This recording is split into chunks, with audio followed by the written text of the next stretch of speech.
Hi అండి, అందరికీ నమస్కారం. నా పేరు రమ్య. నేను ఒక సాధారణ గృహిణినండి. అయితే ఈరోజు నేను మీ అందరి ముందుకి రావడానికి కారణం ఏంటి అంటే, నేను ఇప్పుడే ఒక పవర్ఫుల్ వండర్ఫుల్ సినిమా రజాకర్ని చూసి వస్తున్నాను. అయితే రజాకర్లో ఏముంది పెద్ద గొప్ప అని మాత్రం అనుకోకండి. రజాకర్ మజాకర్ కాదు. ఎందుకంటే ఇలాంటి సినిమాని తెరకెక్కించడానికి ఆ సినిమాని తీసిన వాళ్ళకే కాదండి, చూసే ఆడియన్స్కి కూడా చాలా చాలా చాలా ధైర్యం ఉండాలి. యాక్చువల్గా రజాకర్ సినిమా చూడటానికి వెళ్లే ముందు నాకు అసలు రజాకర్లు అంటే ఎవరో కూడా తెలియదు. అసలు తెలుసుకుందాం ఏంటి సినిమా అన్న కుతూహలంతో మాత్రమే వెళ్ళానండి. బట్ వెళ్ళిన 10 నిమిషాలకి ఇంట్రడక్షన్లోనే నా బ్లడ్ బాయిల్ అయిపోయింది. అసలు మతం ముసుగులో మనకి ఫ్రీడమ్ వచ్చిన తర్వాత, అంటే ఇండిపెండెన్స్ వచ్చిన తర్వాత కూడా హైదరాబాద్ని వాళ్ళ గుప్పెట్లో పెట్టుకుని అక్కడున్న ప్రజల్ని ఎంతగా ఇబ్బంది పెట్టారు. అంతేకాదు ముస్లింలకి హిందువులకి మధ్య ఉన్నటువంటి ఐకమత్యాన్ని వాళ్ళు ఎలా చెడగొట్టడానికి చూశారు. ఈ మతం ముసుగులో వాళ్ళ ఆధిపత్యం కోసం, డబ్బు కోసం వాళ్ళు చేసినటువంటి ఉన్మాద చర్యలు, మానభంగాలు, మారణ హోమాలు కేవలం ఈ తెలంగాణ ప్రజలకు మాత్రమే తెలుస్తాయండి. అందుకే వాళ్ళు చాలా బాగా కనెక్ట్ అవుతారు. మనం ఎప్పుడు గతం అని వదిలేస్తామే కానీ యాటా సత్యనారాయణ గారు మాత్రం ఈ గతం ప్రతి ఒక్కళ్ళకి తెలియాలి. ఈరోజు మనం హైటెక్ సిటీలో హైటెక్ లైఫ్ని ఎంత ఆనందంగా మనం అనుభవిస్తున్నాము అంటే దానికి కారణం ఆ రోజు రజాకర్ల వల్ల బలైపోయిన హైదరాబాద్ తెలంగాణ ప్రజలు వాళ్ళ ప్రాణాల త్యాగమే ఈరోజు మన ఫ్రీడమ్ అన్న విషయాన్ని మనందరికీ తెలియజెప్పినటువంటి యాటా సత్యనారాయణ గారికే కావచ్చు, లేకపోతే ఈ ఫిలింని మన ముందుకు తీసుకొచ్చినటువంటి ప్రొడ్యూసర్స్కే కావచ్చు, మనం గ్రాటిట్యూడ్ని మాత్రం తెలిపి తీరాలండి.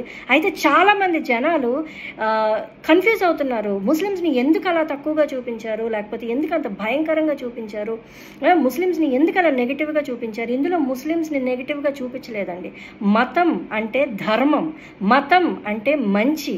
కానీ మతం ముసుగులో అధర్మానికి పాల్పడిన వాళ్ళ గురించే చూపించారు తప్పితే ఇందులో ముస్లింలని ఎక్కడా చెడ్డగా చూపించలేదండి. ముస్లింలు ఎంత మంచి వాళ్ళో చూపించారు. ముస్లింలకి హైందవులకి మధ్య ఉన్నటువంటి ఐకమత్యాన్ని బ్రేక్ చేసే వాళ్ళ గురించి చూపించారు. అలాగే ముస్లింలు హైందవులు ఏకమైతే ఎలాంటి పరిణామాలు ఉంటాయి, ఎంత బాగుంటుంది ఈ దేశం, ఆ ఐకమత్యం అన్నది ఎంత గొప్పగా ఉంటుందో చూపించారు. అలాగే అణిగి మణిగి ఇంట్లో ఉండే ఆడవాళ్ళు తిక్క దొబ్బి రివోల్ట్ అయితే పరిస్థితులు ఎంత భయంకరంగా ఉంటాయో చూపించారు. అలాగే ప్రతి సినిమాలో కూడా హీరోలు హీరోయిన్లు ఉంటారండి. బట్ ఈ సినిమాలో మాత్రం హీరోలు షీరోలు ఉన్నారు, హీరోయిన్లు కాదండి షీరోలు ఉన్నారు.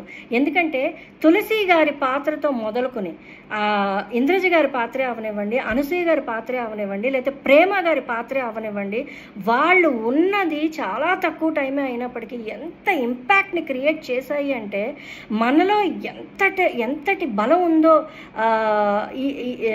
మన ఆడవాళ్ళు ఎంత పవర్ఫుల్ అనే విషయాన్ని ఈ సినిమా ద్వారా యాటా సత్యనారాయణ గారు జనాలందరికీ తెలియచెప్పారు. ఈరోజు మనం ఎంతో హ్యాపీగా ఉన్నాము. హైటెక్ సిటీల్లో హైటెక్ లైఫ్ని అనుభవిస్తున్నామండి. ఈ ఫ్రీడమ్ అంతటికి కారణం ఎన్నో ప్రాణత్యాగాలు, ఎన్నో మానత్యాగాలు, ఎన్నో మారణ హోమాలు. అలాంటి ఒక సినిమాని మాత్రం దయచేసి మీరెవ్వరూ మిస్ కాకండి. ప్రతి ఒక్కళ్ళు చూడవలసిన సినిమా అండి.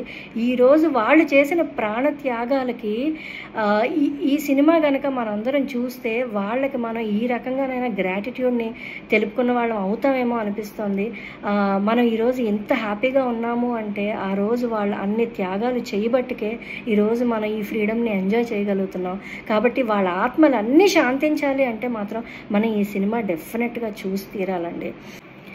అలాగే ఈ సినిమాలో ఇండియన్ నేవీ పవర్ ఏంటో చూపించారు. అంతేకాదండి, మన దేశంలోని నాయకులు, పాలిటీషియన్స్, సర్దార్ వల్లభాయ్ పటేల్ లాంటి గొప్ప నాయకులు రైట్ టైంకి రైట్ డెసిషన్ తీసుకోవడం వల్ల దేశంలోని ప్రజలందరూ ఎంత ఆనందంగా ఉంటారో చెప్పారు. అలాగే అదే పాలిటీషియన్స్, అదే లీడర్స్ రైట్ టైంకి రైట్ డెసిషన్ తీసుకోకుండా స్పందించకుండా ఉంటే అక్కడ ప్రజలందరూ ఎంత ఇబ్బంది పడతారో కూడా చూపించారు.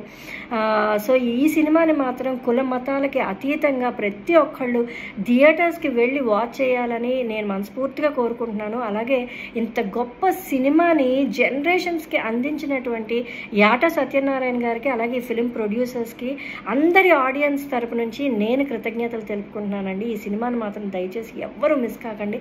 ప్రతి ఒక్కళ్ళు ఈ సినిమాని చూడాలి అని చెప్పి నేను మనస్ఫూర్తిగా కోరుకుంటున్నాను. Thank you so much.